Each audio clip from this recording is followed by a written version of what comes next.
നമസ്കാരം. ഇത് ഇന്ത്യ മലയാളം. ചൈനയിൽ കനത്ത മഴ തുടരുന്നു. പല പ്രദേശങ്ങളിലും പ്രളയമാണ്. മധ്യ ചൈനയിലെ ചെൻജൗ നഗരത്തിലാണ് പ്രളയം ഏറ്റവും കൂടുതൽ നാശം വിതച്ചത്. ഇവിടെ 12 പേർ മരിച്ചതായാണ് റിപ്പോർട്ടുകൾ. പ്രളയത്തിൽ ആളുകളും വാഹനങ്ങളും ഒഴുകിപ്പോകുന്നതിന്റെയും വെള്ളം കയറിയ തീവണ്ടിയിൽ ജനങ്ങൾ കുടുങ്ങിക്കിടക്കുന്നതിന്റെയും ഞെട്ടിക്കുന്ന നിരവധി ദൃശ്യങ്ങൾ സമൂഹ മാധ്യമങ്ങളിലൂടെ പുറത്തു വന്നിട്ടുണ്ട്. ചെൻജൗ നഗരത്തിൽ അതിശക്തമായ മഴയാണ് പെയ്തുകൊണ്ടിരിക്കുന്നത്. തെരുവുകളിലും റോഡുകളിലും ശക്തമായ ജലപ്രവാഹമാണ് പുറത്തുവരുന്ന ദൃശ്യങ്ങളിൽ കാണാൻ സാധിക്കുന്നത്. മെട്രോ യാത്രക്കാർ തീവണ്ടിയിൽ കുടുങ്ങിക്കിടക്കുന്നതിന്റെ ദൃശ്യങ്ങൾ സമൂഹ മാധ്യമങ്ങളിലൂടെ പ്രചരിക്കുന്നുണ്ട്. റെയിൽവേ സ്റ്റേഷനുകളും പാർപ്പിട സമുച്ചയങ്ങളുമെല്ലാം പ്രളയജലത്തിൽ മുങ്ങിപ്പോയി. നിരവധി പേർ പലയിടത്തും കുടുങ്ങിക്കിടക്കുകയാണ്. മൊബൈൽ ഫോണും ഇന്റർനെറ്റും അടക്കമുള്ള ആശയവിനിമയ സംവിധാനങ്ങൾ പലയിടത്തും തകരാറിലായി. റോഡുകൾ പിളർന്ന് വാഹനങ്ങൾ താഴ്ന്നു പോകുന്നതിന്റെയും വെള്ളത്തിൽ മുങ്ങിയ വാഹനങ്ങളിൽ പെട്ടുപോയവരുടെയും ദൃശ്യങ്ങൾ ട്വിറ്ററിൽ പങ്കുവച്ചിട്ടുണ്ട്. പ്രളയത്തിൽ 12 പേർ മരിക്കുകയും 5 പേർക്ക് പരിക്കേൽക്കുകയും ചെയ്തതായാണ് ചൈന നൽകുന്ന ഔദ്യോഗിക വിവരം.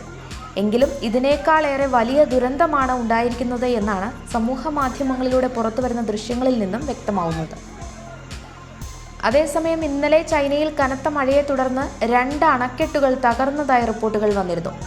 ചൈന ജലമന്ത്രാലയം തന്നെയാണ് ഇക്കാര്യം സ്ഥിരീകരിച്ചത്. ഇന്നർ മംഗോളിയയിൽ ഉണ്ടായിരുന്ന 2 അണക്കെട്ടുകളാണ് കനത്ത മഴയ്ക്ക് പിന്നാലെ തകർന്നത്. ആളപായമില്ലെന്നാണ് റിപ്പോർട്ടുകൾ സൂചിപ്പിക്കുന്നത്. 1.6 ട്രില്യൺ ക്യൂബിക് ഫീറ്റ് ജലം ഉൾക്കൊള്ളാൻ പറ്റുന്ന അണക്കെട്ടുകളാണ് തകർന്നത് എന്നാണ് ചൈനീസ് അധികൃതരെ ഉദ്ധരിച്ച് വാർത്താ ഏജൻസികൾ റിപ്പോർട്ട് ചെയ്യുന്നത്.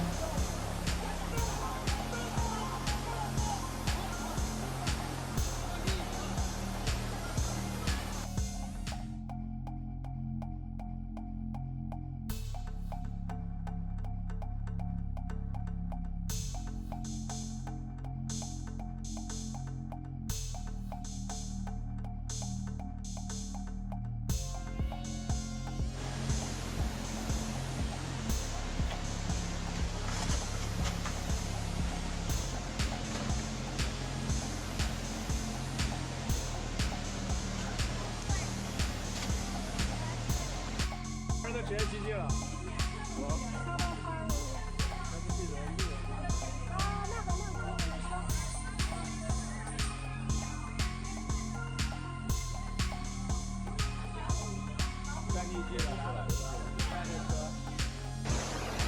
这整个大水漫过了，就往尾出过了。